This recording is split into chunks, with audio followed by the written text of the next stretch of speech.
Assalamualaikum warahmatullahi wabarakatuh. Perkenalkan, saya Andi Aulia Farhan dengan NIM 210701552032 dari kelas L. Pada kesempatan kali ini, saya akan mempresentasikan hasil hasil kasus permasalahan pada keluarga, yakni kekerasan dalam rumah tangga atau kerap kali disebut dengan KDRT.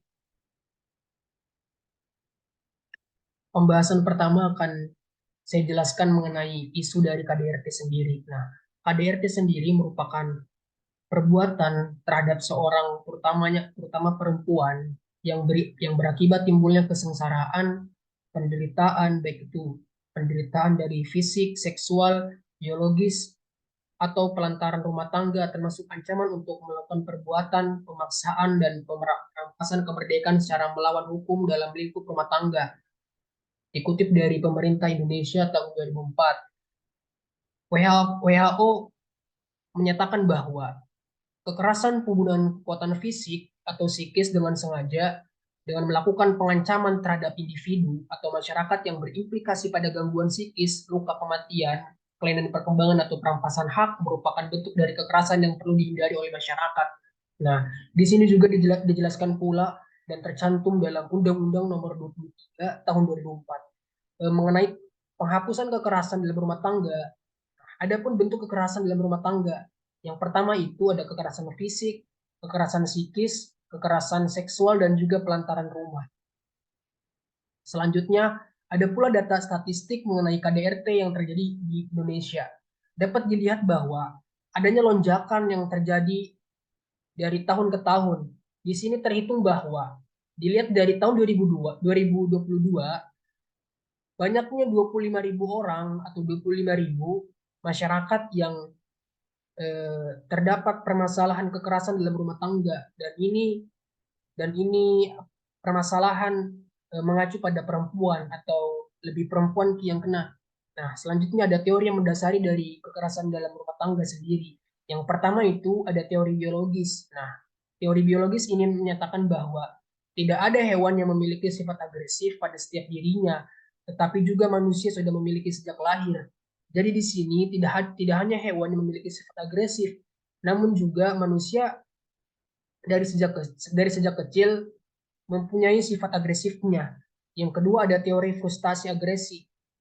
Nah, teori ini menyatakan bahwa setiap orang yang sedang frustasi cenderung dapat bersifat agresif dengan alasan untuk melampiaskan perasaannya.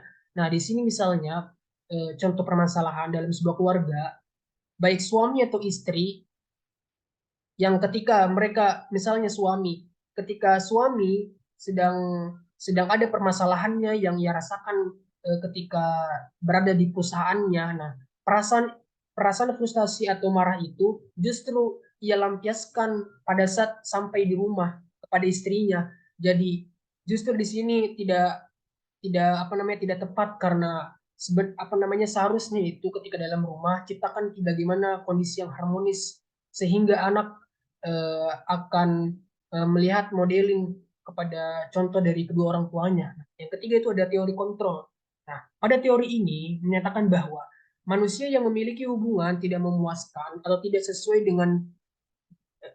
dapat dengan mudah untuk terpaksa berbuat kekerasan ketika usaha untuk menjalin hubungan dengan manusia lain menghadapi situasi frustasi. Selanjutnya ada faktor-faktor. Faktor yang pertama itu ada faktor persepsi, bias gender, adanya hubungan kekuasaan yang tidak seimbang antara suami dan istri. Nah, yang terjadi pada budaya patriarki di Indonesia ini membuat laki-laki atau suami berada dalam tingkat kekuasaan yang lebih tinggi daripada perempuan atau istri. Sehingga perempuan atau istri tidak jarang ketika sudah menikah dianggap sebagai milik suaminya. Nah, hal tersebut menimbulkan ketimpangan dalam hubungan. Suami memiliki kuasa lebih terhadap istrinya dibandingkan istrinya sendiri.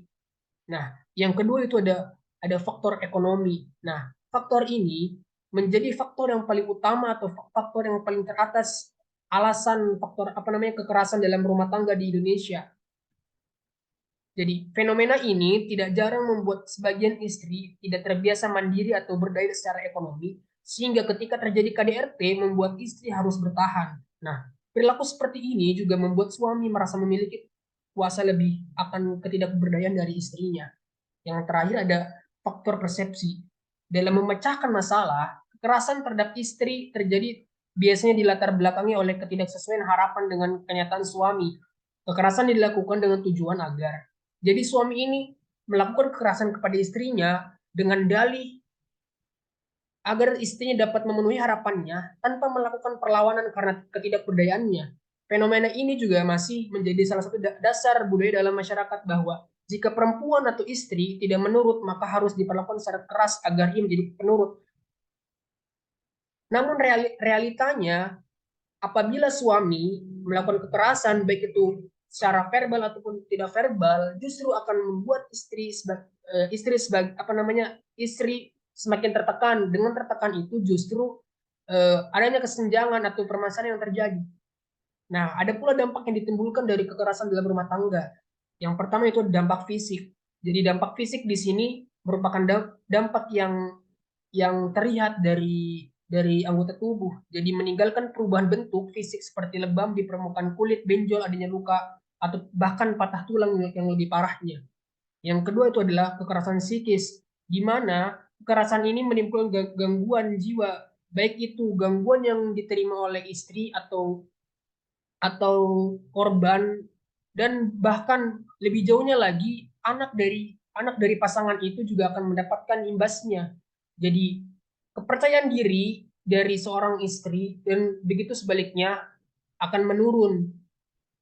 Yang ketiga ada dampak sosial. Nah, dampak ini tidak jarang kita lihat. Maksudnya di sini ialah ketika pasangan suami istri melakukan KDRT, tak jarang masyarakat sekitar justru menganggapnya sebagai hal yang perlu dihindari.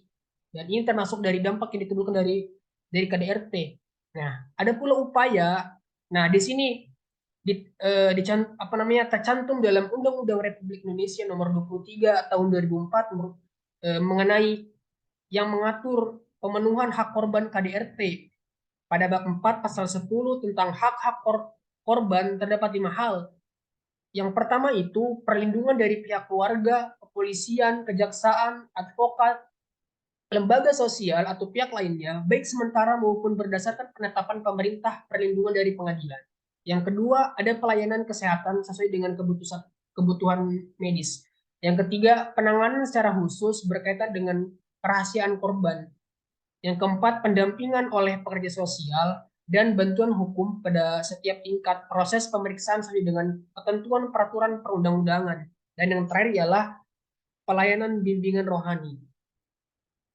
Itu saja yang dapat saya sampaikan. Kurang lebihnya saya mohon maaf. Saya tutup. Assalamualaikum warahmatullahi wabarakatuh.